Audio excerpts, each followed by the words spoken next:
नमस्कार दोस्तों, स्वागत है आप सभी का आपके अपने YouTube channel online study RJD पर। और आप लोग मुझे पता है कि वीडियो का इंतज़ार कर रहे थे, वीडियो नहीं आया कल से, क्योंकि एक तो फ़ोन कॉल्स आप इतने ज़्यादा कर देते हो। अभी भी इतने फ़ोन सुबह से आ गए हैं तो पॉसिबल नहीं हो पाता हर किसी का फ़ोन उठाना, क्योंकि भाई देखो अपना भी काम है, थोड़ा सा पढ़ना भी है, ये सारी चीज़ें हैं। ठीक है, तो मेन चीज़ ये है कि मुद्दे पर आते हैं। यहाँ पर कल जो है वो कोर्ट का ऑर्डर आ चुका है।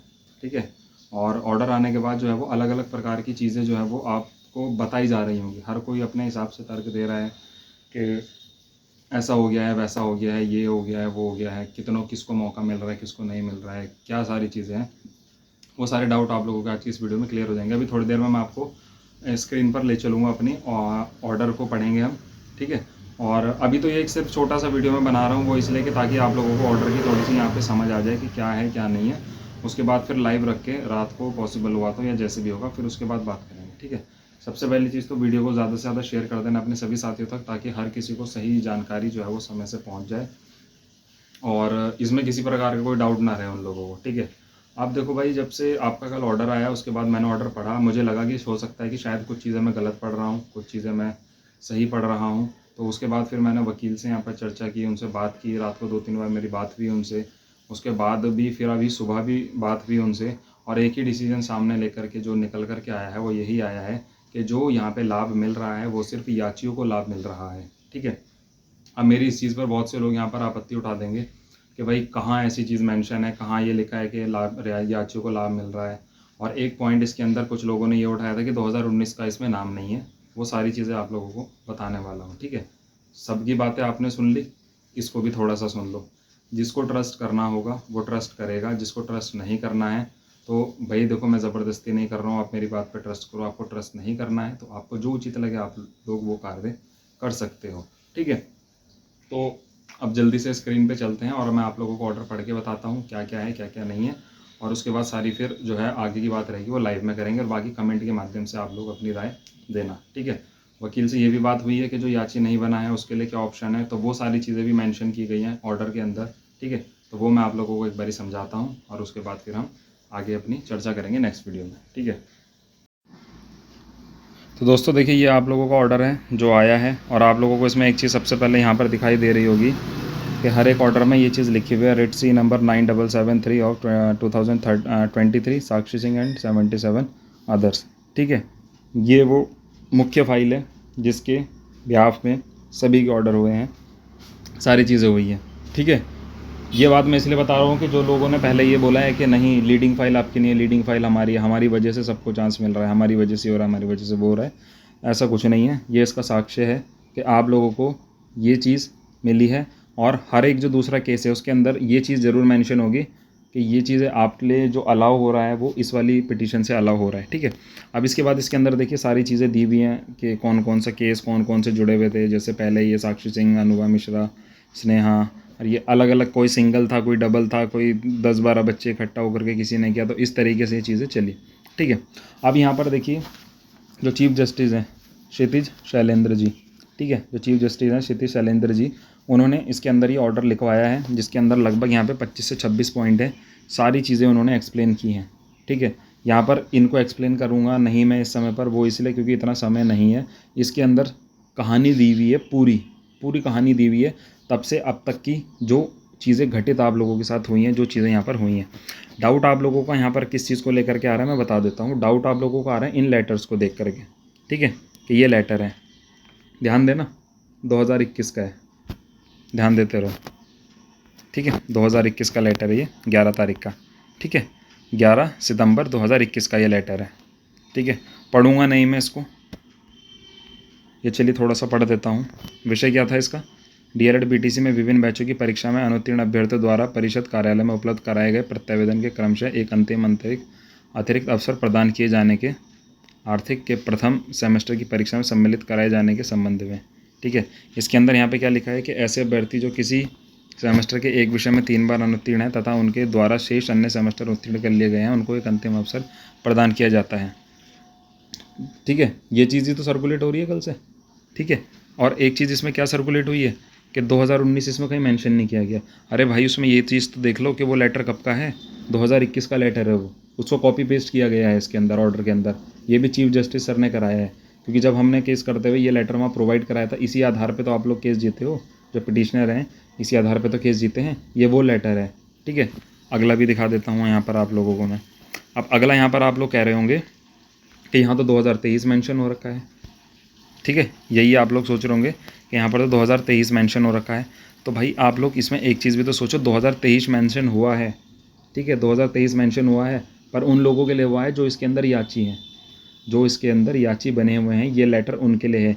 ये इसको थोड़ा सा संशोधित रूप करके, ये वही लेटर है जो ऊपर है, उसी का संशोधित रूप करके यहाँ पर इसके एक तरीके से आप इसका रिप्लाई मान लीजिए या इसका आंसर मान लीजिए, जो यहाँ पर चीफ जस्टिस की तरफ से यहाँ पर किया गया है, ठीक है। यहाँ पर जज की तरफ से जो है ये चीज़ें की गई हैं, ठीक है। सेम ये भी वही चीज़ें हैं, ठीक है। इसका भी आप लोग अगर ऊपर देखो तो 19/4/2022 19/4/2022 का एक लेटर था। 2 लेटर जारी हुए थे पहले, आप लोगों को ध्यान होगा, आप लोगों को अगर ध्यान हो तो पहले 2 लेटर जारी हुए थे, उसके बाद बच्चों को मौका मिला था। ये वही 2 लेटर हैं, ठीक है। अब आगे बढ़ो, इसके अंदर ये पूरी कहानी है, इसके अंदर पूरी कहानी जज साहब ने बता रखी है कि ऐसे ऐसे मैटर यहाँ पर आया, ये सारी चीज़ें हुई हैं, ये लेटर हमें साक्ष्य के रूप में मिले हैं, और इस तरीके से यहाँ पर बच्चों को मौका जो है वो दिया जाता है। डिटेल में मैं इसके अंदर ज़्यादा नहीं जाऊँगा क्योंकि बहुत ज़्यादा समय आप लोगों का यहाँ पर लग जाएगा, ठीक है। ये सारी वो सारी चीज़ें हैं कि जो यहाँ पे एनसीटी ने यहाँ पर आप लोगों को, एनसीटी ने एक तरीके से मना ही कर दिया था कि हमारी तरफ से ऐसा कोई रूलिंग नहीं है, रूलिंग अगर है तो वो स्टेट जाने उस चीज़ को, स्टेट अपने हिसाब से यहाँ पर करेगा, ठीक है।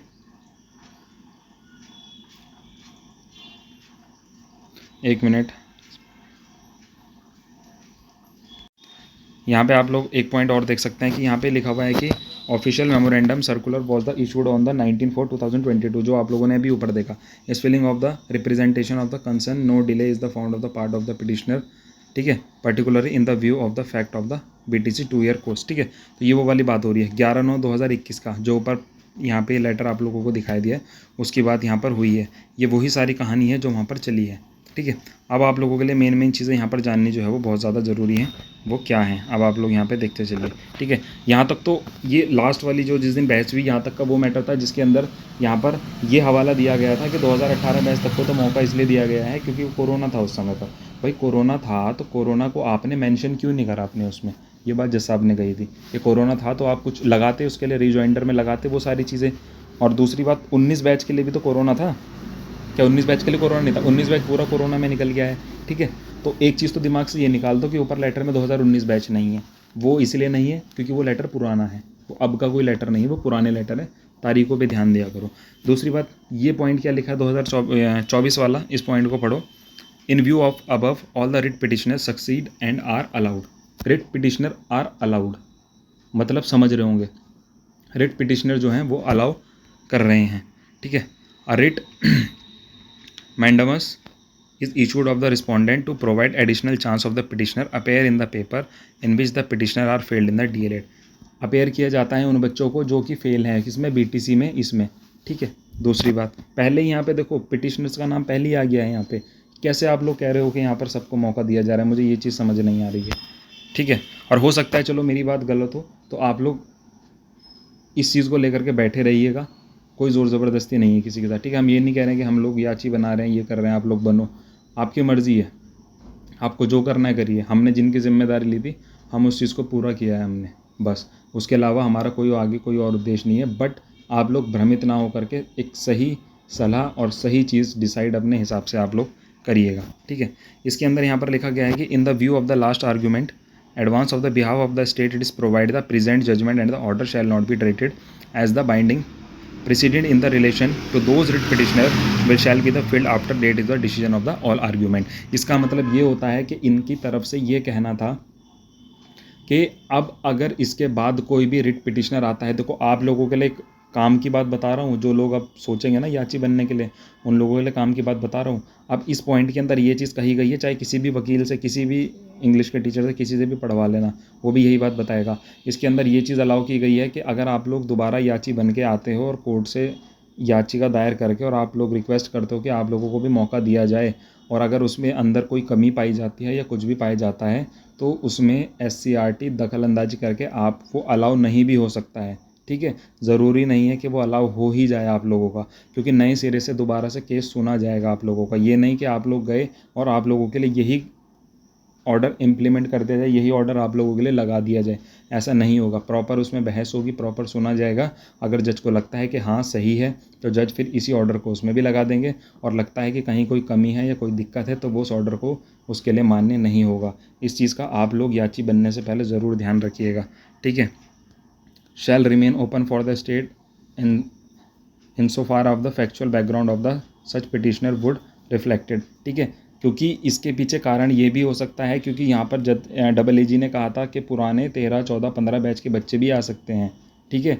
तो इसलिए सबको अलाउ मत करिए आप लोग पेपर कराने का। एक चीज़ और बता देता हूँ कि जो लोग इसमें याची बने हुए हैं, चाहे वो किसी भी बैच का बच्चा हो, ये उस पर लागू होता है। ऐसा नहीं है कि इसके अंदर सन 19 नहीं दिया हुआ है, 14 नहीं दिया हुआ है, तो इसके अंदर आप लोग हो तो या नहीं हो, ठीक है। आप लोग याची हो, याचुकर के लिए ही ये अलाउ होता है। और नीचे लास्ट में लिखा गया है अलाउड इन द अफोरसाइड टर्म्स, ठीक है। तो ये सिर्फ याचियों के लिए ही अलाउ होता है। इस बात को मैं अलग अलग वकील से, इसी फाइल के अंदर जो अलग अलग वकील हैं ना आप लोगों के, इनसे भी पूछ चुका हूँ और हर किसी से पता कर चुका हूँ। उसके बाद ही आप लोगों को ये चीज़ें मैं यहाँ पर बता रहा हूँ, ठीक है। इस चीज़ के भ्रमित में मत रहिएगा कि सबको मौका मिलेगा, और अगर सबको मिल रहा है तो आप लोग उस चीज़ को लेकर के उस हिसाब से कार्य करिए, ठीक है। मेरा काम था आप लोगों को इन्फॉर्म करना, मैंने आप लोगों को इन्फॉर्म कर दिया है, ठीक है। अब जो याची बने हुए हैं इनके लिए आगे की क्या प्रोसीडिंग रहती है, उस चीज़ पर कार्य चल रहा है, उस चीज़ पर काम होगा, वो सिर्फ याचियों को ग्रुप में बता दिया जाएगा, ठीक है। और बाकी किसी साथी को कोई प्रॉब्लम हो तो वो पूछ सकता है। और याची आप लोगों को बनना है तो बनने से पहले 10 बार सोचना, 20 बार सोचना, उसके बाद कोई कदम आप अपना आगे उठाना। हबड़ा तबड़ी में कोई भी डिसीजन मत लेना, दिक्कत हो जाएगी, परेशानी हो जाएगी। तो उम्मीद करता हूँ आप लोगों को यहाँ पे सारी चीज़ें समझ आई होंगी। एक चीज़ और यहाँ पर डाउट आप लोगों का क्लियर कर देता हूँ। जो बच्चे इस चीज़ को लेकर के परेशान हैं कि यहाँ पर जो समस्या है कि 2 में बैक है, 3 में बैक है, इसमें बैक है, तो ऐसे बहुत सारे पिटिशनर हैं जिनके साथ ये समस्या है कि उनकी 2 सेमेस्टर में किसी एक में बैक है। उनको कोर्ट ने अलाउ किया है तो उनकी परीक्षा कायदे में होनी चाहिए। अगर स्टेट इस चीज़ पर कोई एक्शन लेता है या कोई दिक्कत करता है तो आप सबको संगठित होकर के आगे आना पड़ेगा, तभी कोई कार्य यहाँ पर आप लोगों का सफल हो पाएगा। बाकी आप लोग अपनी अच्छे से तैयारी कीजिए, पढ़ाई कीजिए, कोई टेंशन वाली बात नहीं है। Thank you. लाइव आऊँगा तब आप लोगों से आगे की चर्चा करूँगा।